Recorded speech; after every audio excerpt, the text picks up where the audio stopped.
Hello, hello, hello, and welcome to another episode of the Laughter for All podcast. This is Comedian Nazareth, and thank you so much for joining us for episode number 118, people. 118 weeks. We are here in Southern California. When yesterday it was 85, today it's 50. I don't know how to explain that, but we're not complaining. Trust me, trust me. Next Thursday, I'm going to be in Ohio and then in Indiana, and it's in the 26 and 23. So I'm sucking all the heat I can before I can go hibernate in those Midwest states.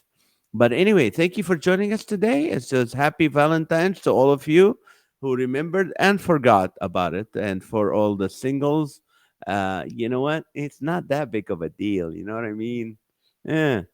But I mean, no, I mean, I love my wife. She loves me 25 years of marriage. But I mean, it's like, oh, Valentine. No, I had a lady that tells me, you know what? You married people don't understand to get up. It was like this guy, this guy, single guy. He goes, you get up, in the morning and you have your wife staring in your face and kissing your face and holding you. Like, are you kidding me? You know what our house looks like in the morning? It's like FEMA. My wife got like, get up, everybody, kids, come on, jump in the car. There's a bus coming. Come on, get in the car, get in the car. If I ask her to kiss me, I will need FEMA myself. So anyway, I'm not trying to rain in your parades, but hey, it's amazing. Anyway, so I want to introduce my guest because I'm excited because you guys gonna learn so much. And if you own a business or you have a nonprofit or you're even in any kind of like hey, I want more people to check out my social media or I want to start this business or something. We're talking to a marketing guru here. I've known this young man for many, many years. I mean, we've known we I used their company for with Laughter for All, and they did fill the stadium seats for us. So uh, they know what they're doing. Let me introduce him officially. Scott Shuford is an expert in creating engagement, connecting the dots between and people people and ideas. He is also a conceptual architect, able to see patterns and trends that others do not, and then originating systems and processes to create an advantage. He is the founder and chief officer of FrontGate Media, the largest internet and event media group and marketing service delivering the culture engaged faith and family values audience. He has been featured in Adweek and as a speaker at the Christian Leadership Alliance, the NAM shows, Biola Media Conference, and more. FrontGate Media, which is his company he founded, creates relationships for organizations with their target audiences through their more than 15 million email subscribers. Now, some of you are drooling right now. 25 million page views a month and 600,000 plus event attendees. 50,000 of those are ours. FrontGate also creates and manages social media, public relations, and pay per click strategies for ministries and companies. Scott and the company play a key role in the success of nonprofits, publishers and authors, movie studios, record labels, and artists, and more. The firm has been honored by World Vision as their number one media partner 6 times. So I'd like to invite to the podcast my friend Scott Shuford. Scott, how are you? Very good. Very good. Glad to be here. By the way, I have to say this. When you're a believer and even though you have a regular company or a regular ministry or regular something, you want to work with someone who understands your Christian values or your faith-based values. So for me, I wasn't gonna work with a market. I had marketing companies who would go, "Oh yeah, we're gonna push the HELL of this," and I know Budweiser is gonna have a banner at your event. I'm like, nah. So it's so good to have a Christian marketing company and a social media. Welcome to where is home for you right now?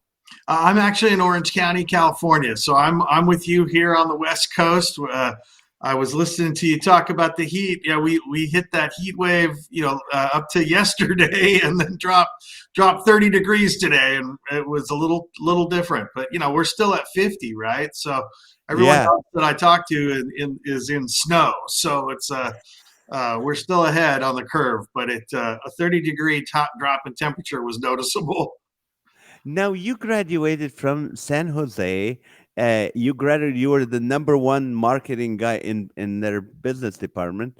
And then what happened from there? What made you start FrontGate? Yeah, well, those are actually two different questions for as far as the answers go.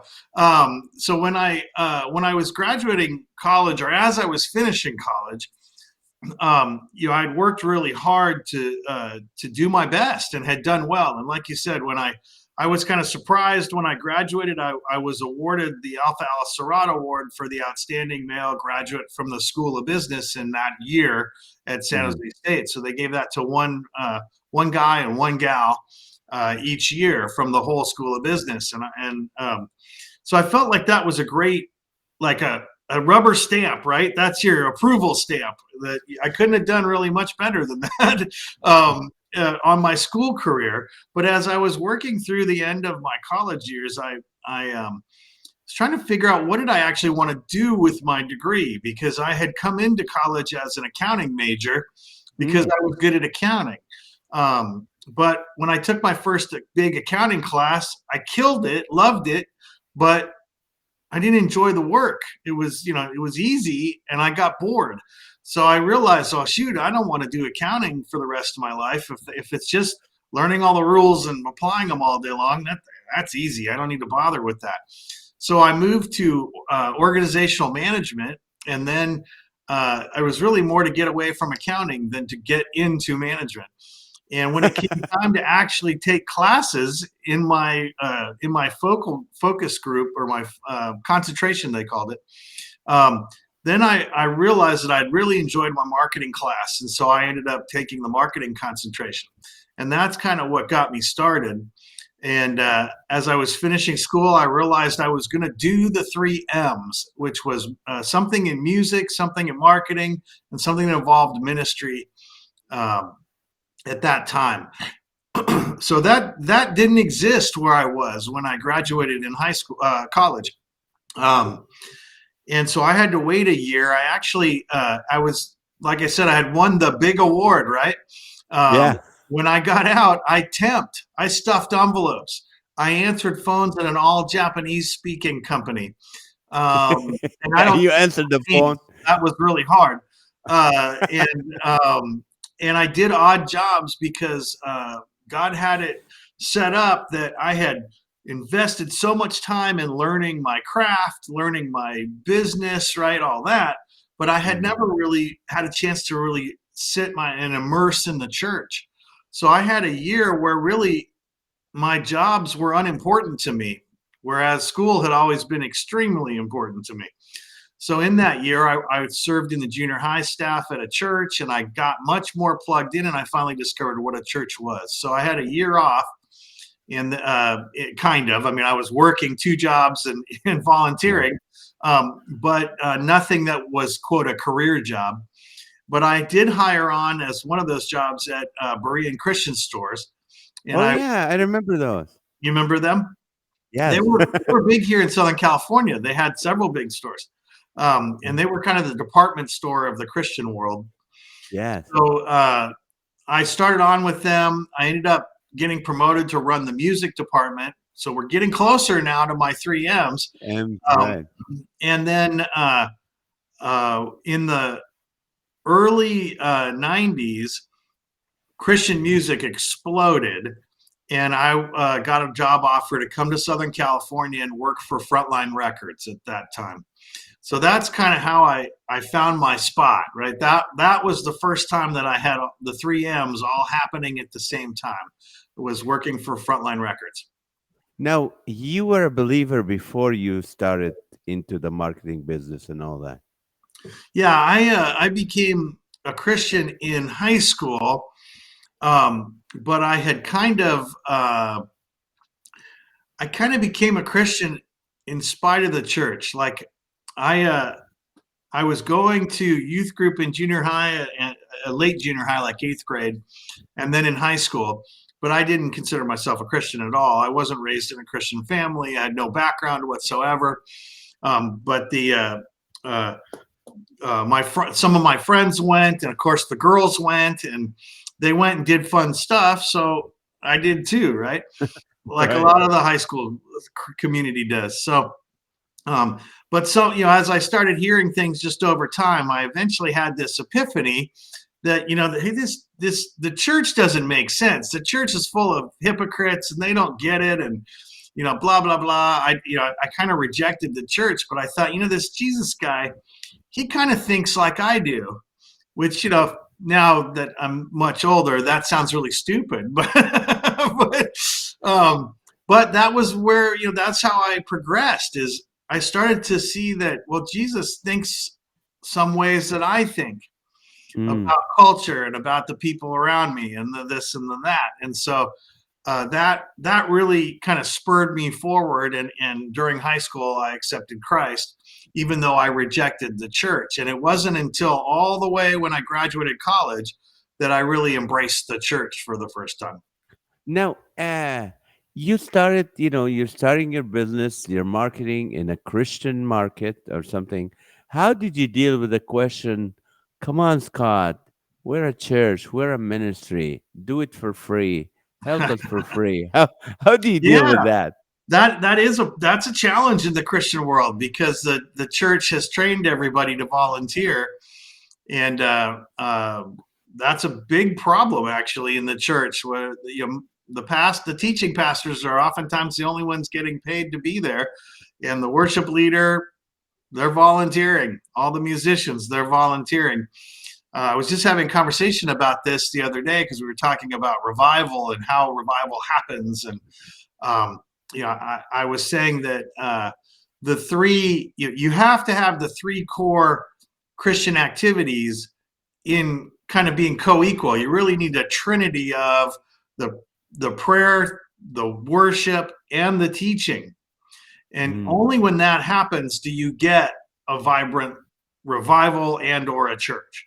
And so I was joking about, well, when we all get when we're all floating through the air, the trumpets sound and we're in heaven. Of those three people, the prayer leader, the worship leader, and the teaching pastor, who's out of a job? The It's prayer. it's the teaching pastor. We're going to be in Right. communion with God directly there. Oh, in heaven, yes, in We're not going heaven. to But be right. We're going to be perfected. We're not going to need to be taught. We're going to spend our time in prayer and worship. uh, And so, to me, that's always been an interesting, dynamic for the church. But I got off topic. Tell me what I was supposed to be answering. well, no, you answered my question, but here's my next question, which is, marketing have changed dramatically, and how do you stay up to date? How do you stay up with what's ever all the new ways of marketing? How do you do that? That's just kind of the ante to play the poker game. If you're gonna play the game, you got to invest the time and do the work, right? So if you're an athlete and you're gonna race, the race is not what you spend all your time doing. You spend most of your time preparing for the race. Right, And when you're a musician, the performance is not, I mean, that's the best part, but you don't spend the time performing. You spend the time practicing, or you right. spend the time setting up the gear and tearing it down. Right. So That's true. That's it's true. right. So you spend Right. far more time doing all of that. So really staying current is just that, part of the game. You gotta put in the practice and pay attention to what's working, and what works now isn't going to work next year. It's going to be changing and shifting all the time. So what do you feel like your niche? You're like, okay, if you come to Scott, this is where we can do the best job for you. What would be your niche? Well, yeah. So what this goes back really to my philosophy in founding the company. after Berean, when I worked for Frontline Records, I worked for Frontline Records and then Diamante Distribution in the music side of the world for about 7 or 8 years, I think. And then in 1997, I ran one of the very first Christian music internet sites called GoFishNet.com. Oh, I remember that. So that was like, an early Amazon type model, much smaller, but we did everything. We had the product, we had the news, we had, everything you could do. And if you wanted anything to do with Christian music, you could find it at gofishnet.com. And Mm. so we sold that to what became crosswalk.com. And I stayed on consulting for them for another couple of years. But while I was there, I launched my first ad agency, which was a general market secular agency. Mm. And about 3 years later, I realized that my Christian market friends really didn't get this new thing called the internet yet. And so I launched FrontGate Media to help them. And there's a big difference between the two companies, other than one was was a secular targeted organization, and the other is a Christian targeted organization. But my first agency was formed on a traditional model where we picked 2 or 3 key industries like restaurants and banks, and we served those in the marketing area. This company, FrontGate Media, when I founded it, I realized that I didn't want that model anymore. I didn't like that business model. It worked fine for the business that I'd already started, but I was looking at how I could do it differently, and I realized that I could use the ethnic agency model. So, like an African American agency or a Latin X agency that specializes in a group of people, why Right. couldn't I specialize in Christians? Mm. And 21 years later now, that was a good idea. so, Yeah. so really, when people ask, well, what do you do best? What we do best is deliver Christians. That's what we're here for. We exist to help for-profit and nonprofit companies connect to the Christian audiences they want to reach. And we do that in every possible way because that's our specialty. Christians is what we specialize in. So, what is some of those every possible ways? Like what? Like what? A lot of the current project work includes social influencers. We started the first Christian influencer group. We started a Christian women's blogger network to review product for Christian moms. Mm.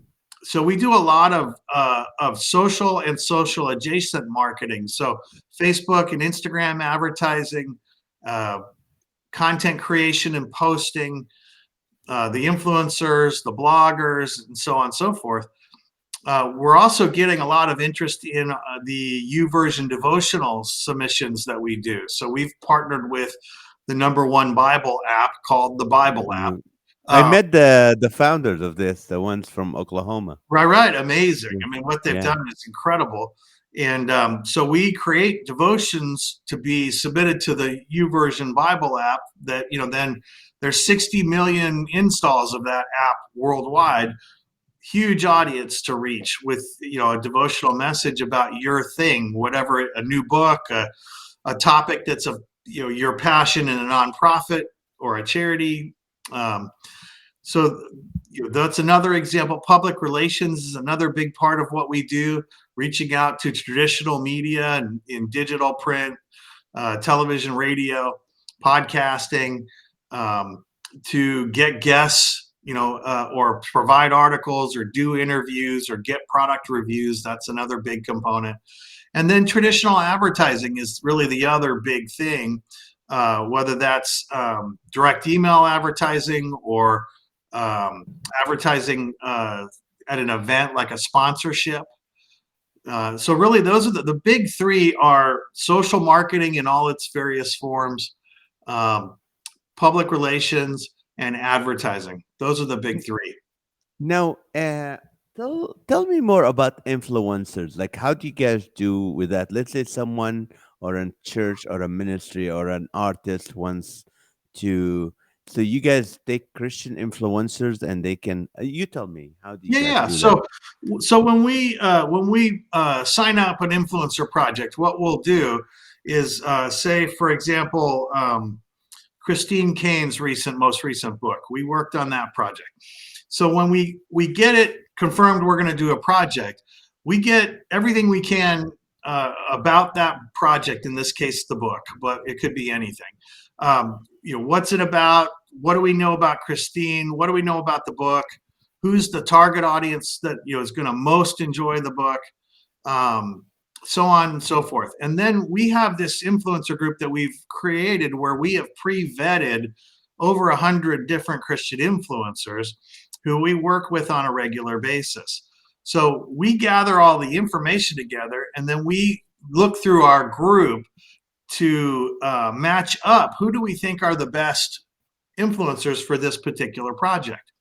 And we'll solicit their involvement. So we'll reach out to them and ask them, would you like to be involved with Christine Kane's new book?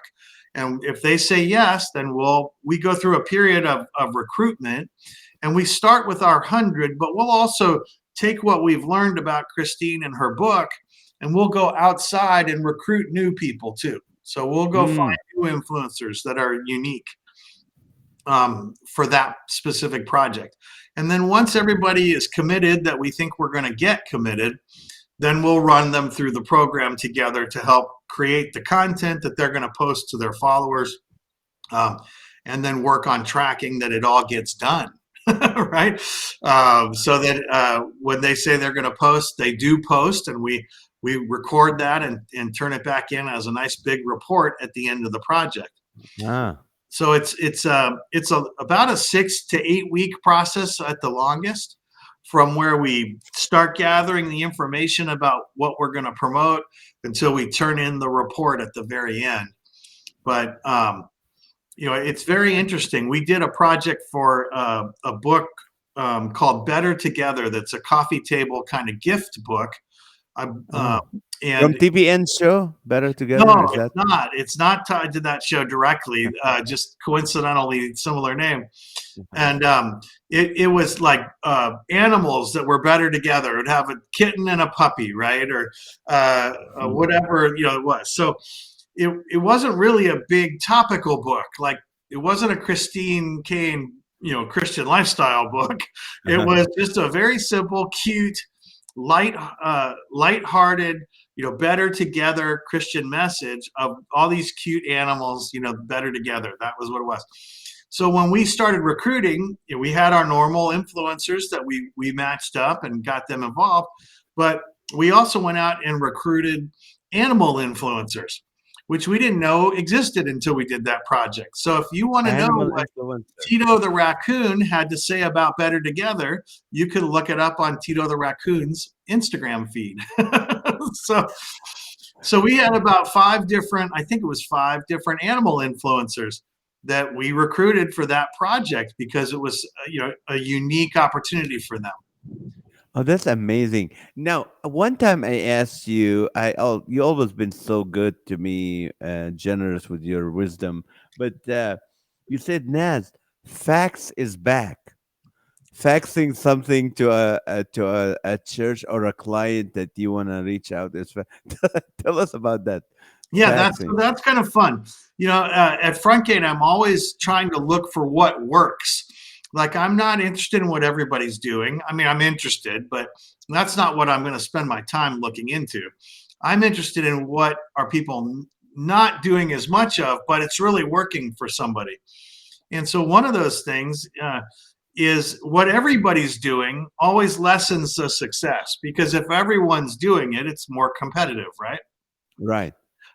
So when email was new and nobody was doing it, everybody at that time was sending mail and doing print ads. Well, then when email came along, your mailbox was full, but your email box was empty.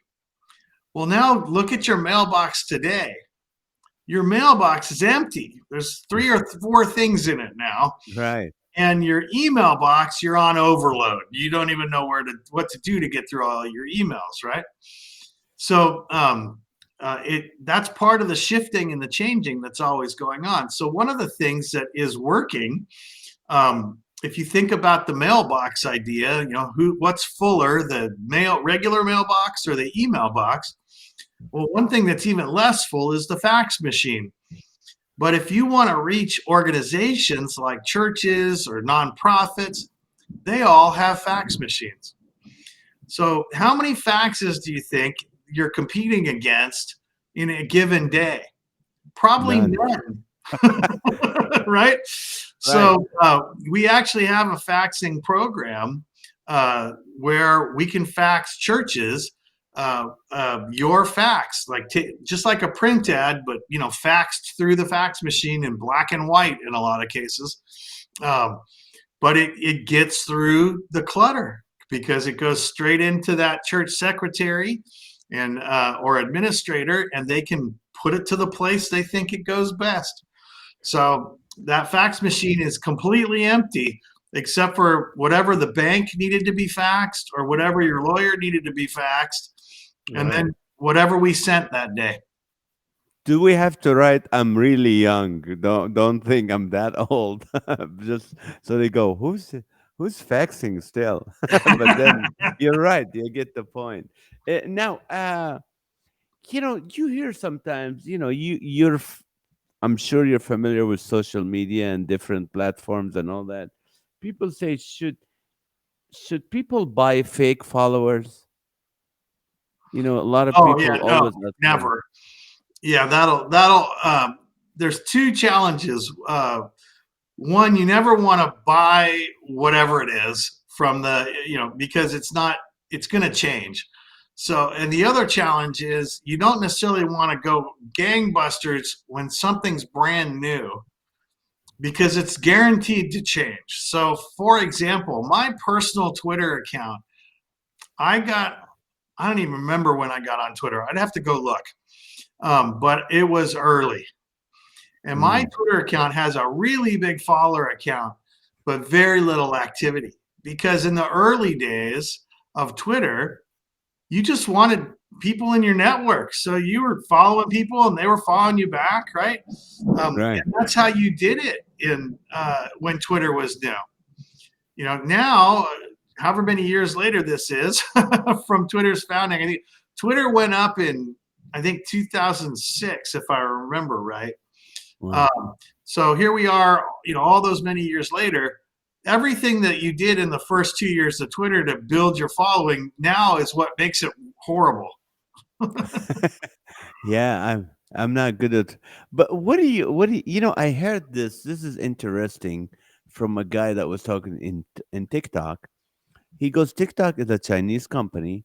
He said the algorithms for the youth in China is different. They do promote, or they help people who are doing scientific experiments, doing educational stuff. But he said, but the algorithm for the United States, he said, if they want to dumb our youth, they put people twerking and dancing and doing stupid stuff. Those are the ones that are getting the millions of followers on TikTok. What is your thought on that? It's so hard to say. That I'd love to get Wizard of Oz behind the curtain there and actually know, but with it being in China, there's a whole other layer of behind the curtain, right? So you've got the normal curtain that, if you were in the US, like Facebook or any of the other companies, you already are going to keep it very behind the curtain, add the Chinese government to the mix, and it's a giant mess. So, yeah, I think, the thing we've seen with content is it appeals to the lowest common denominator, right? So the Mm, things that get the biggest are often the things that just appeal to the lowest of whatever we're dealing with.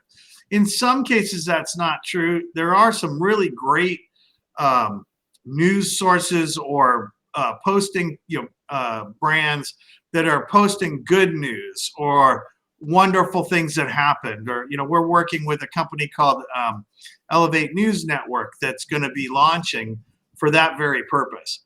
And John Krasinski had launched a great positive news source during COVID. Mm. that was, really is a model for a great way to do something that doesn't dumb down to the lowest level of communication. So there is great stuff out there, as you would expect. And anything that is, worldwide, there's good and bad. But a lot of the stuff that rises to the top is just the junk from celebrity culture. And until people learn that celebrities are just average people with a lot more money and a lot smaller friend groups, it's not really, Yeah. not going to work. Right. Now, what do you call it? Let's say, let me throw this. Let's say you're a nonprofit. You want to start a nonprofit. You don't have a lot of money. What would you tell them to put their money in to market? Where would be the best ideal Well, for a and that's nonprofit? actually, I would have had a really good answer for that, a couple of months ago. And that would have been, I would have started with Facebook and Instagram advertising. But, Meta, the new name for Facebook's corporate company, has been systematically removing all the Christian and religious targeting. So there would be nothing we can do to target Christians within Facebook. Now we still can today, but they're steadily removing those opportunities. They don't want Christians advertising in Facebook, basically. And that's not limited just to Christians. It's really true of all religious content. They don't want any promotion for religion at all. And then any other ideas that they're not really happy with, they're eliminating all those too. So they spent all this time collecting all this great data from all of us, right? And Right. then they offered it to everyone. And now they're taking it away from the people they don't want engaged in their platform, even to their detriment, as their advertising sales are plummeting.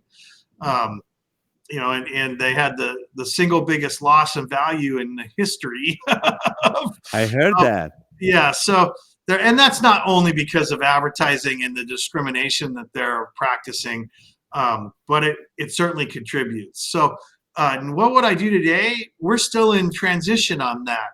It's really something we're going to tackle in our March kind of core marketing article, is going to be about how do we help marketers to retrench, because there are some marketers out there that work for nonprofits like that, where when you say marketing, all they have ever done is Facebook and Google. So what do Right. they do if they can't do that? They don't have any experience in any of the other forms of marketing. So we're going to see, I think, people trying some of the new things that like the YouVersion devotional, for example, and they're going to try some of the old things. They're going to move back into direct email, which everybody knows works, but was Mm. working less well than Facebook and Instagram. And then they're going to move adjacent. So things that are working in social, but are not in Facebook's ad system, like social influencers. We're only going to see more of that going forward. So it really depends on the nonprofit, who their final target audience is, and then where would they find that target audience. Now, what if you're a single person and you just want your what do you call it? Your post or your profile to be seen by more people. Where do you put your money if you're willing to pay? Yeah. So if I mean, when you say a single person, do you mean just a person who wants to meet more friends, or are you talking Yeah. about somebody, just a person, an average person, they just want to participate more? So Yeah. so they're not able to Facebook. They can't promote their posts or advertise for friends. You have to have a business page to do that. So Mm. as an individual, though, the way you would do that is participate in Facebook, participate in groups, get into the discussion groups, get involved with the organizations that are streaming. Like, of course, you're streaming now, and we're watching the stream on the right side here of all the different conversation, uh, uh, talking points and things that people are going through. And Right. lots of organizations are doing live stream events. So I am on the board for the Christian Comic Arts Society, which is the comic book world, not the comic haha Stand world, up. Yeah. right? Um, Right. and CCAS is the acronym, but Christian Comic Arts Society does almost every week a panel discussion about something from the comic book world. So there was a recent discussion of Hawkeye on Disney Plus. So if you're a Uh, single individual and you want to meet more people like you, then you go find the groups that are doing those kinds of things and you start participating. Wonderful. Now, what what's next for social media? What do you think? What's the next thing? I know they're talking about the what do you call it? The meta, where you're in this four-dimensional thing. Right, the What virtual world, sure. the virtual world? That's one thing that's coming, absolutely. Where we can be more, like where the gaming world is, where you're existing in a virtual world um, that will be less, not just gaming. So World of Warcraft or all the different shooter games and that you can play. That's the precursor of what's coming for just general. What that's what Mark Zuckerberg wants the next Facebook to be. So Mm. that's certainly something that's coming. The virtual world is coming. Uh, One of the other things that's coming is just the reaction to all the big tech discrimination and censorship. So there is a lot of work going on behind the scenes with a lot of different people right now to create alternatives to Facebook and Twitter, to be independent of Amazon, to be independent of Google. Um, and we're working in several projects that are along those lines. But you'll see, I think, a much more niche-driven approach to social media coming in the near future. And you've heard, I think, probably that Trump is launching some kind of a social platform, and there Getter, is that the Getter or I Getter forget something what like the that? name is right now. Of course, I should know it, but um, No. there's a lot of that happening. There's a lot of getting free from big tech, so you're not being discriminated against or censored by the big, Facebook, Google, Apple, Microsoft, and Amazon. So that's another trend that's coming. Is we're going to see, big tech free uh, platforms and opportunities presented for us, and we'll see if people respond to that or not. Um, and then I think, like I said, I think people are going to gravitate toward what I'm going to call the social adjacent marketing tools. So social influencers being a big one right now. That's probably the most in fashion marketing tactic, Mhm. at the moment, and using influencers to promote your product or service or cause. That's very interesting. Now, what do you call it? Uh, with the what do you call traditional ways of like Christian magazine and Christian radio and Christian, that's still profitable for a ministry to go, I need to invest money in this to get Well, some for sure, market. radio is going nowhere. It's a great tool and has not changed dramatically. If anything, they've added the digital component to their offerings. So radio continues to be an excellent way to reach people. One of the big tools. Uh, Video streaming, so the convergence of old television, right, with the new video content. So the video sharing sites like YouTube or GodTube or TikTok, we're seeing what they've had success with. That's moving into all the other platforms. So, now anything you do for TikTok can also be on Instagram and Facebook, right? Right. And so radio has been a solid marketing avenue for a very long time, and it's not going to change and become bad. There's nothing about it that's, if anything, they added email and their website and their social outlets into their, often massive audiences. So radio is excellent. It's one of my favorite areas. Um, Hmm. and the video area, we're still kind of moving around with the streaming world. It hasn't really settled yet, but that's going to be another big place to be, um, as it is now, but it's only going to get more important. Now, do you think God's Tube still around, still working, still GodTube, doing stuff? sure. Yeah, Really? GodTube was one of the few things that, back in the day when we first got into social media, which was, we started working in social media in 2007, a year after Twitter and 3 years after Facebook. So we were very early into this new thing that I thought, well, I think this is fun. I think it's going to stick around, right? Good Right. guess. So, that was a good one. It stuck. And so um, there were probably at least 10 Christian social media sites back in 2007 when we got started. And almost none of them are around anymore. But and really none of them reached critical mass. They never got big enough to Mhm. be self-sustaining.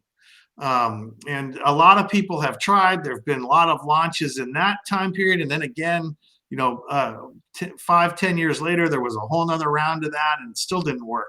The one copycat Christian subculture social thing that worked was GodTube, and Mm. that's because Christians they want sanitized video content, and you can't get that on YouTube. Right. You can get somewhat sanitized on Facebook if you stay within your friend world, right? But Okay. in YouTube, forget it. It's not going to happen. So GodTube was the one that worked well with the Christian subculture, because there were plenty of Christians who were happy to reject what YouTube was doing, and they would Right. congregate in their own space and be happy to be there. Now, I went with a company for PR. It's I won't mention their name. They're not in California, and they made promises, and I paid them a lot of money, and they didn't deliver. Now, it just could happen. And also, so in a business like yours, marketing, sometimes things don't deliver, right? I mean, it's not your Right. fault. How do you deal with that? How do you deal with a upset Christian going, "You're a brother, and you guys did, say this would happen, and nothing happened." Yeah, well, a couple of things there. So, I mean, one of the foundational challenges in marketing is not everything works all the time, right? And if it'd be nice if it did, because believe me, I'd love to have the silver bullet, and just Right, I would fire that bullet all day long. I'd do nothing else, right? Because I'd have 100% success rate always. And right, every ministry I worked with would grow and get massive donations. And every product company I worked with would sell millions of their products, whatever it is, right? But the reality is, not everything works perfectly, and it takes time to figure out what works the best. So when somebody comes in underfunded, it's very difficult to make something work well because they don't have a long-term commitment. They're trying something, and then if it doesn't work, they just conclude, oh, it didn't work. Well, and a lot of times it has more to do with the budget and the time frame and their knowledge than it does with the actual thing you did. Like, I've had people tell me, yeah, I've advertised through Facebook and it just doesn't work. mm, Well, the rest of the world disagrees with you. Right? I see. Everybody advertises through Facebook and Instagram until now, when they're chasing us away, right? Um, but Facebook does work. So if you've done it and it doesn't work, it's probably you. It's probably not Facebook, right? That's So that's one of the challenges. You have to accept that there is a learning curve to what you're doing. Your product, your company, your ministry, by definition, has to be unique. Otherwise, there's no reason for it to exist. And if right. it's So unique, go ahead. I'm sorry. I say if it's unique, then there's going to be a learning curve to finding out what works and what works best. So that's the first thing. You got to embrace the learning curve. And then second, the way we mitigate against that is we really do, because we do so many things, we want to match up the things that we think have the most success potential. Even then, sometimes it doesn't work great, right? But Mhm. almost nothing fails completely. It's really how well did it work, not did it pass or fail.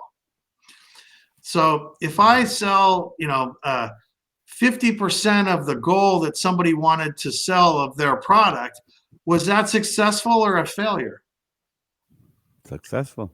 Right? Well, it depends. Mm. If you're talking to a glass half full person, they're excited they got the glass half full. If you're talking to the half empty person, they're looking at the other half of the glass going, you failed. I've got glass left.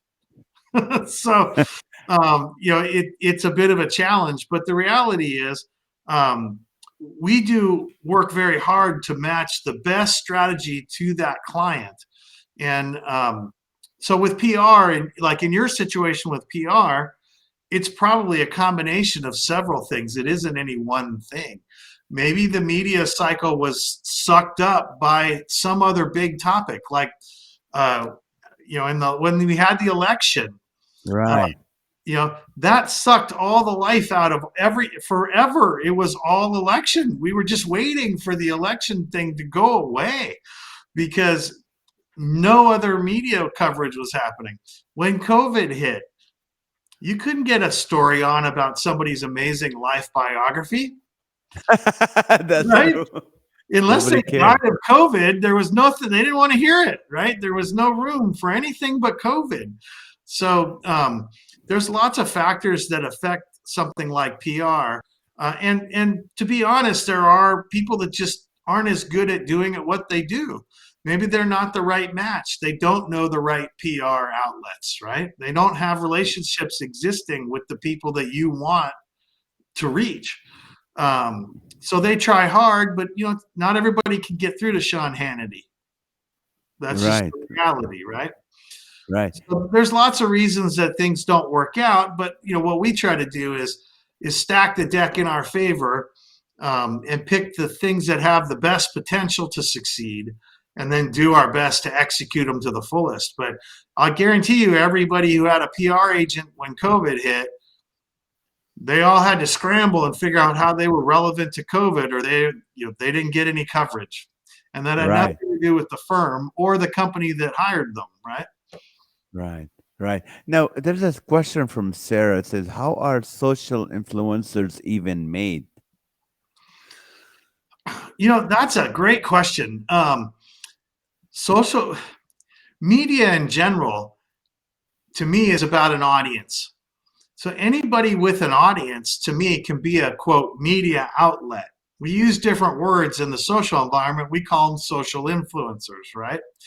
Um, but if you have a following and they listen to you in some way, then Mhm. you're an influencer. So, influencers aren't really made, they are. They just they have a following. They're out there doing what they do, and people trust them and believe in them. Um, and it can be that they're made, like anybody who's a celebrity, that the Paris Hiltons of the world, right? That Right. came on the scene early on, had no claim to fame other than they had a giant following. And why? Nobody figured it out, but they were No. known worldwide, right? Um, Yes.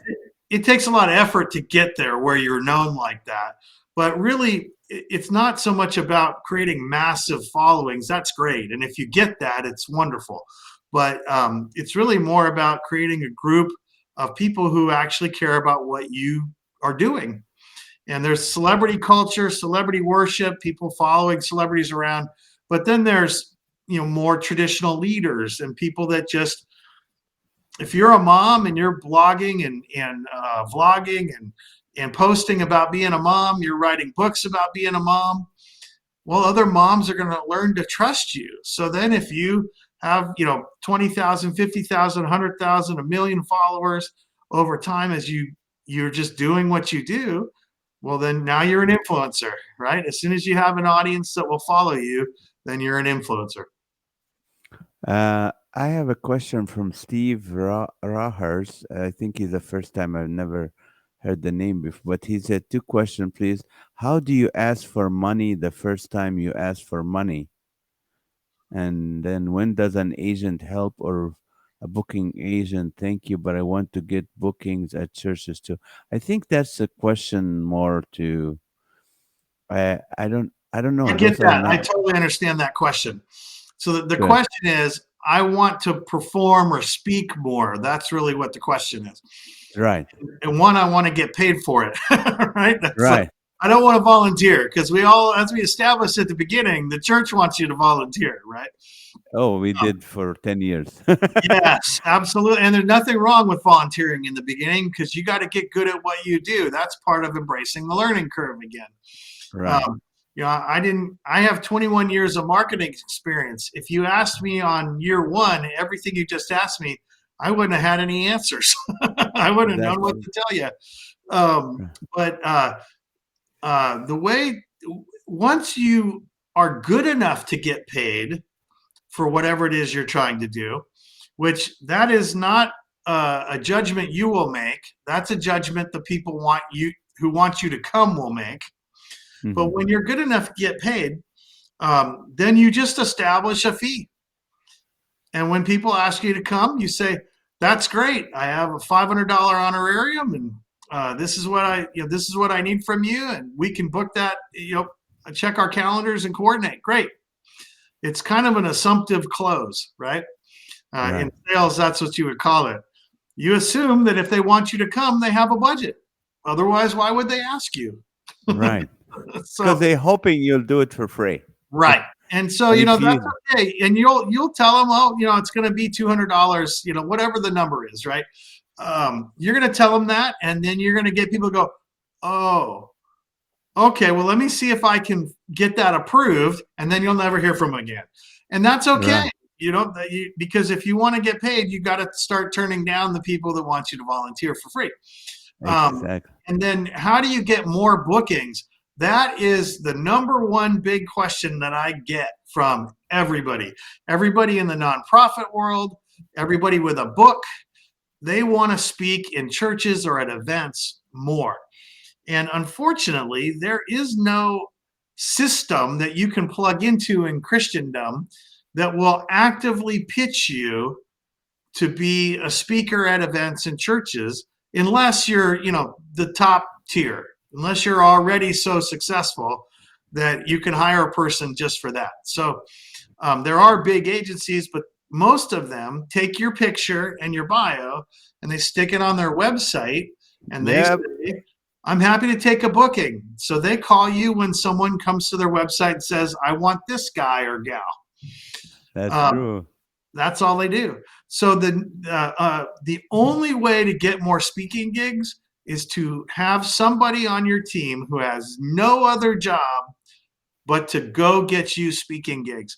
They are not your administrator that's going to help you get gigs. They're not your personal assistant. They're not, your marketer. They're not. You have to have a person who lives and breathes every day. How do I get Naz to speak at another spot? Right. And they have the kit and they do the outreach. They reach out through LinkedIn, they reach out through the phone, they send emails, they network at other events, and they pitch you, and that's it. Because if you give them any other job, that job will be easier. They will do that and not do this. This is a gold nugget right there. This is worth a lot of money, what you just said. It's a great advice. Now, you mentioned something about fundraisers. Do people who want more funds for their ministry, their church, their organization, they have to do or they can do marketing and get more? Absolutely. Yeah. So the nonprofit community works on fundraising in a couple of different ways. One is just straight lead generation, where, for example, Gospel for Asia, we do a lot of hmm work with GFA. They have numerous books, several different books, and they don't sell their books. You can get them for free. So they run advertising to drive people to the page to get the free book. You sign up for the free book. Now you're in their world, right? And there's nothing wrong with that. That's what they're supposed to do. They are Right. hoping that you pick the book because you're interested in what GFA is doing in Asia. Um, and so lead gen is one way where they're building their contact lists at all times, right? And that's a digital way, but that happens in person at events, and there are other ways to do it too. And then second, they run specific fundraising campaigns. So if you're Compassion International or World Vision, you're selling sponsorships of kids, right? You can feed a kid for $32 a month. And they're running that all the time. That's not a Right. lead gen situation where they're giving you something free. That's a straight sale, right? Right.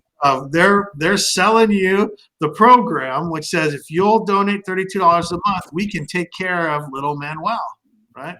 Right. And that's great. That's another way they do it.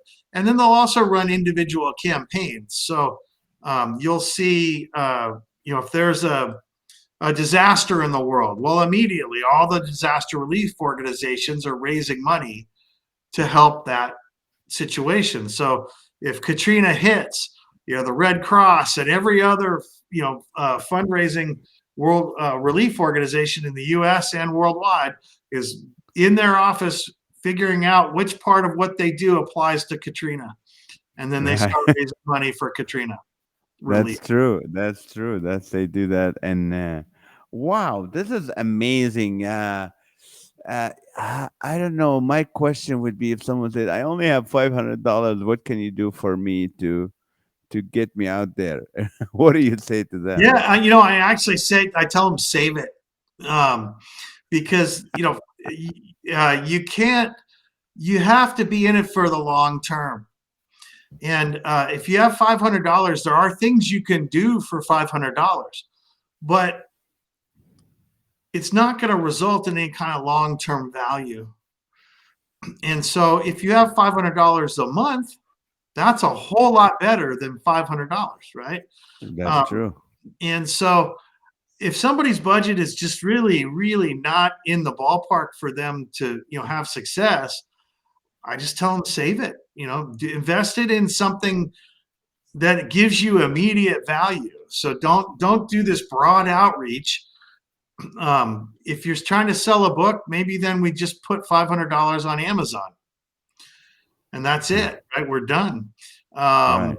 and if it's there's lots of different scenarios, but at the end of the day, it's not about the short term. If you have a ministry, or you're writing books, or you're creating films, or you're whatever it is, if it's your career, then it's about the long term. You might as well invest that $500 in learning something rather than just doing a quick, spaghetti approach outreach of some kind. Let me ask you this last question. I mean, we're getting close. I mean, I loved everything you said. What do you say to someone from your experience? You started this company, it's very successful, 22 years in this business. What do you say? I mean, the trajectory of your career. What advice do you give to people who are either starting out or people who go, I don't know, my last venture didn't work. What should I do? What advice do you give us? Well, yeah, that's hard. And we run into people all day long that are, starting ministries, or starting their creative endeavor, whether it's a band or an author or a filmmaker, right, or whatever. An entrepreneur. We do a ton of entrepreneurial work. So really, what I would say is, you have to do the hard work to lay the foundation. Make sure you know everything you can know about what you're entering into. And then second, like I've said a couple times, you got to embrace the learning curve. Hmm. Not everything you do is going to work, and it's not all going to work the first try. When you were a little crawling baby, you didn't walk the first time you tried. Right. So, if we're not born ready to walk, right? We didn't just pop up and walk. Well, here we go. Then everything else is even more difficult and more complex. So, you got to embrace the learning curve and just do the best to lay a strong foundation. try what you're going to try, test it, learn from it, and do it again in a new way or a different way that is hopefully putting you on an improving pathway. When's your book coming out? You have to write a book. I have not got time to do a book. That would be fun. I would love to figure out the right way for to do a book. We blog a lot, and things change so fast in marketing that our marketing blog on our website at frontgatemedia.com is very active. But about the time I'd write a marketing book, I feel like a big chunk of it would go out of date. Wow, that's good. How can people get a hold of you and say, "Hey, I want to hire this Christian marketing firm to help my business, my church, my nonprofit, or I'm a Sure. speaker." What can they Yeah, do? Where can they go? it's real simple. We have a website at frontgatemedia.com, and there's a contact page there, and it'll ask you a few simple questions about what you're doing. But when you send that in to us, it goes straight into my box and to my assistant's box, and we immediately send you a list of options for some of the different marketing tactics that are most popular. But it Mhm. also includes a link to my calendar so that we can talk about your budget and your goals and narrow down from that general list to 1 to 3 tactics that will work in the short term that you want to try first. And that's the best way to get a hold of me, frankly, is through our website and the contact page. Perfect. Scott, thank you so much for. I know you're a busy man, and it just is so hard to get a hold of you and to even because you're always busy. But thank you for taking this hour to help us. This is really wonderful. I really appreciate your friendship and your generosity with all of that. So, thank Oh, you my so much. pleasure. I'm happy to. I'm always excited to be able to get some hang time with you and support what you're doing. So let's do it. Last time we had burger 2 years before COVID, so let's do that again. Absolutely, for sure. Oh, Yeah, we can perfect. finally. Yeah, I know. I'm out Well, of practice now. It's funny. I tell people I eat every day, so yeah. I can do lunch anytime, but I stopped saying it for 2 years. No, we need. I need to buy you lunch, and I appreciate that so much. And thank you for your time with us. And if you hang in there 1 second, I would love to talk to you in a little bit. All right, guys. Thank you so much for watching. I hope that was helpful to you. If you know anyone who is really has a ministry, a church, an organization, or they're an entrepreneur who wants to. Let them watch this podcast. Let them subscribe to the podcast. Let them go to FrontGate Media, read about their blogs. Their blogs are really, these guys are Christians who are just giving away their wisdom. It's not like I don't know if I want to give you. They're not throwing you seeds. They're really giving you information. So FrontGate Media. Com, and you can check them there. Tonight at 8:30 p.m. we will resume with our laughter live with Naz show on Facebook under Comedian Nazareth, same place here at 8:30 p.m. Tonight is show 405. So 405 hours will be with you guys. So we'll see you then. Thank you so much for watching. Please find a way to let your friends subscribe to this podcast so they can enjoy what we've been enjoying, all 75 people who were here tonight. Thank you so much, and God bless you.